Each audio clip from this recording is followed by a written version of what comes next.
All right, welcome back to another Board Drill Quick Hit. As always, I'm your host, Kyle. With me is my co-host, Matt, in the white hat.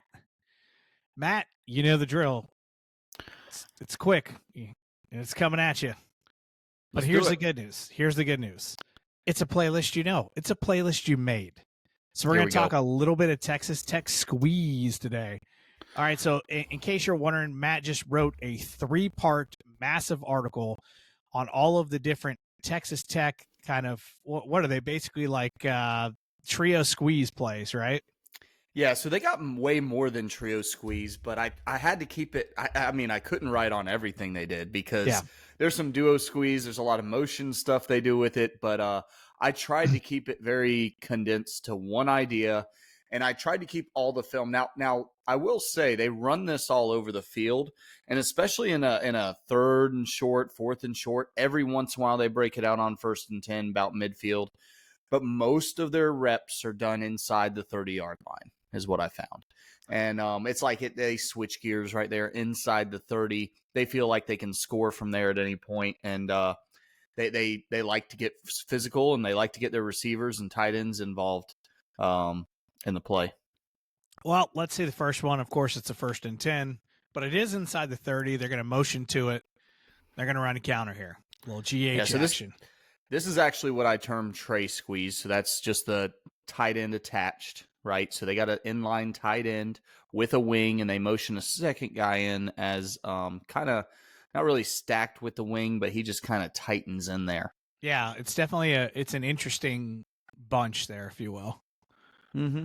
And not something they ran very often, but something they did get some good use out of.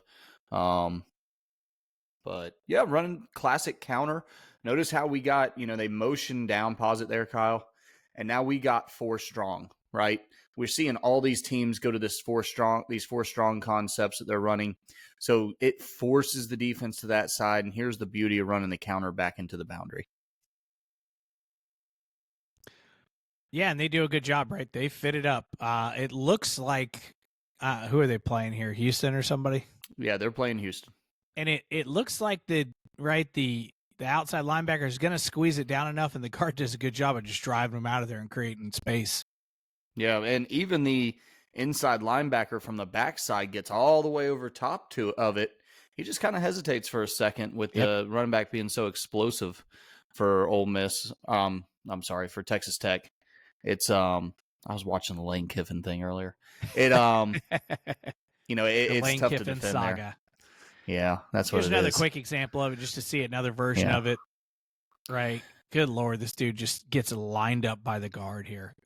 Yeah. What's 90 thinking here? Is he just getting ready just to get smoked? I mean, look at him. Oh, It just takes it, doesn't he? he really Watch the does. receiver. Go back to that wide copy, coach, and let's watch the receiver on the outside. They run a lot of slant routes, hitch routes out of this. Nice little way to make the corner make the tackle. As you know, Yep. I love that. Force the corner to make a tackle, go block the safety, and running into the boundary. Nothing better than that. You know, I'm going to go ahead and say it. I'm getting tired of the corner crap from all you offensive guys. You know what?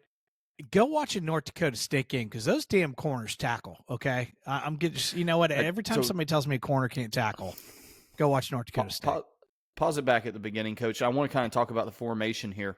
If you notice, they have a wing. And then they almost stack those two receivers, Yeah. right? Sometimes he's directly behind. Sometimes the off-ball receiver, we'll call him off-ball and on-ball. The off-ball receiver, he's inside sometimes, right off the inside hip, to kind of give a different look. But it's all designed to the play. But a lot of the times he's right off that outside, and you'll see him insert just like that. They'll block out with the on-ball receiver. The off-ball receiver inserts for next to show. Like it. All right, let's get through counter here. Here's escort, coach. Oh, love Just it. kind of All right. we've talked about this is that escort swing pass everybody's throwing. Yeah. So if you watch, they get kind of a follow concept. I wouldn't really call it I mean, you could go double post, but to me, it's a follow where you're bringing one guy across the off ball guy. He's shooting over the top of the linebackers and running a deep over route. Your number 2, he's giving an outside release and then working back across. I think that's a great red zone play. We used to run it 4 strong with the back on a swing route, but we used to run number 3 on a corner with it, right? And I think this is a great change up to that, especially in the red zone where the corner route may not be there, but if you swing that ball out there, you're giving your running back a chance down in that goal line area to make a play. Yeah, I like how, I mean, this is the hot, right? But watch the quarterback. He realizes that safety's coming. He doesn't have very much time. He's just going to turn and flick it. Because when you get down the goal line, like you said, Matt, if you run some more of those complex ones, you're running a corner and the quarterback's really trying to read it. Well, what do defenses do in the goal line? They zero up and they bring heat. So just having the ability to say, all right, if I feel any kind of pressure, I feel really safe just flicking it out here because I got a lead blocker.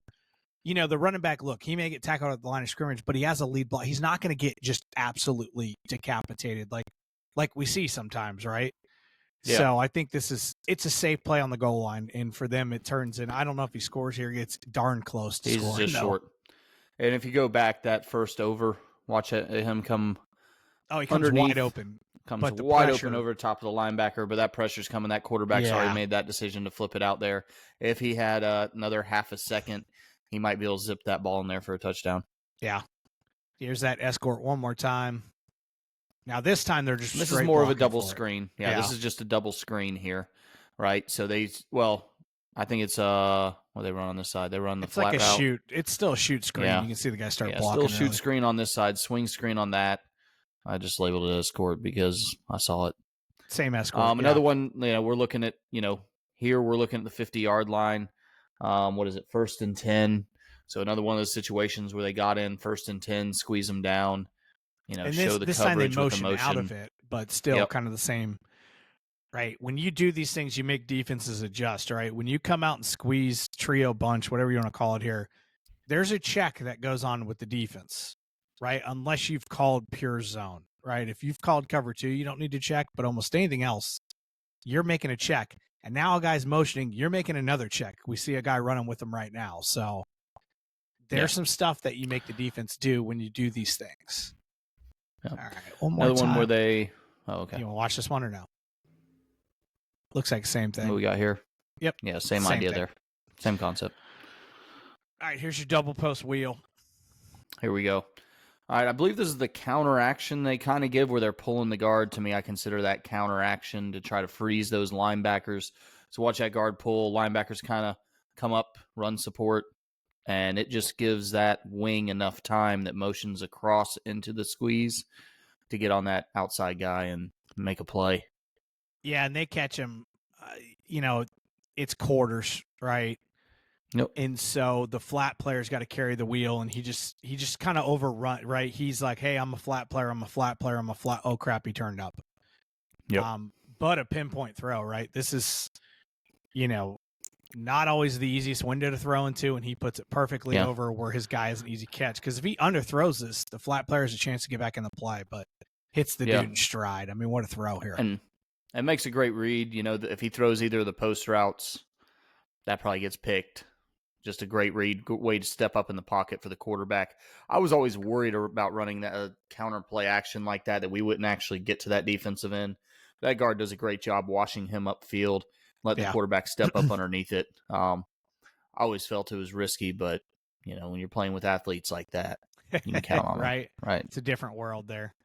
You got to follow escort here. I have no idea what you've tagged here, so let's find out. It's the same as what we had before. Just the opposite direction, right? One. All right, just throws the backside. So he forces it. All right, GT bubble. We're running GT up front here. Got a bubble on the backside. Just simple concept to run. I would have wished I liked the handoff there. I thought they had a pretty good setup where you're going to get probably an offensive lineman on a corner at the end of the day. Let me flip here. I mean, he's reading 25 here, right? In theory, you'd assume so. I mean, I remember when Oklahoma did this with Baker against Georgia. Remember that game with Georgia, and they ran so much read GT. Yeah. I mean, it's in between. I get him throwing it. I could also get him in it. Yeah. I think a good way to and notice and go back and watch it again from the wide view. Notice how they bubble the outside receiver here. I thought that was pretty cool. Yeah. Bubbling the outside receiver because he doesn't have to go too far, get that just a little bit of width, and those blockers are so close that he's able to cut up underneath it. Yeah, that's been one of the more modern things is doing that and using the other guys basically, right? They're just pullers at this point. That's all you're doing. You're setting Yeah, them up with pullers. I know there's and athletic guys, but that's what they're doing. I know you remember this, Coach. If you go back to the 2018, I believe, Jacksonville Jaguars, Yeah. whatever year they made that playoff run, they ran the heck out of that where they were running this squeeze and bubbling it on the backside of the play. 17. Oh, Yeah. 17. This one, Coach, this cat, right? I don't know why he doesn't give this one. I think he sees pressure. I think he sees the pressure. It was awesome. It was juiced up, and we may show another version of this tonight again. But I mean, this is what I term Sally, right? You're giving it to the wing back up underneath on a trap, showing the toss, showing whatever you're showing. He's showing here the bubble, bringing it to the second guy. I know there's pressure. Just a beautiful play design. Look at it. I mean, it's blocked. It's blocked. Oh, it's there. It's juiced, Coach. Yeah, one of my favorites. It may go for 6. Now, I guess there's a safety back, so it's a 1-on-1 at this point. But yeah. But I thought that was an awesome play design there. Yeah. Love this. I mean, look at how much. Is this Utah playing up tight right there? Everybody's attacking right there at the trio squeeze. They know that's where they want to run the ball, and look at them just get to the edge quick. Great play call. To pick up first down, I believe. I didn't love toss out a gun until more recently because I think people have finally gotten creative with it. Yeah. Yep. And watch, especially go to the end zone view and watch the on-ball receiver, number 9. Watch him come down on the defensive end. That allows that offensive tackle to pull outside and reach the outside linebacker just enough to give him an edge. Right? Yeah. Beautiful job by 9. I mean, he crushes that end. He really does. All right, so I know we'll come back to this part, but I know you talked a lot about how they run zone off this. Oh, yeah. Yeah, so with zone, that squeeze on the backside plays a pivotal role. Notice how the off-ball receiver is a little bit inside now. I think he does that when they're walking guys up into that gap that he feels he can't get there. He's just going to cheat it. But now he's playing inside the on-ball receiver, and he's just going to insert. Once again, that on-ball receiver, he's going to be on outside, and we're going to get an insert from the off-ball receiver, and the H is just going to try to cut off that backside defensive end. And it's just zone up front, right? Nothing fancy. They're running up quick. They're getting up in there.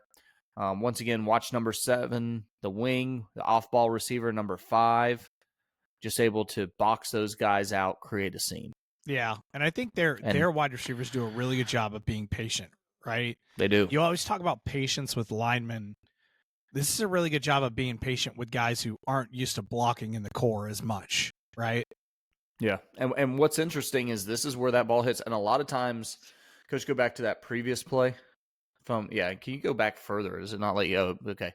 A lot of times they started out wide. I think on this one they just lined up and ran it as quick as they could. But a lot of times they were lining up wide and then condensing down. And they're forcing those DBs to come down into the box and play. Not time for personnel changes. If you're going to play us with linebackers, we're going to throw the ball 4 wide. They still do that. But, you got your DBs on the field. We're going to bring these receivers a little tighter. We're confident in them blocking in the box and knowing their rules. This one's my favorite is the 2 guys, the insert here by 5, and then watching me just being so patient. Yep. He's like, there's a guy inside, a guy outside. I'll touch him and I'll hit him. So that's wonderful. All right, so we'll kick back to the play action off this now. If I can get there. A lot of zone there. A lot of zone. Yeah, they do run zone a lot of it. So okay, a little play action. You're kind of going to get a corner or a sail route from, I believe, number 1. The number 1 receiver inserts to it. Yeah. If I remember correct. So that same motion where they look like they're kicking, another guy's inserting, but then the kick guy's going to release.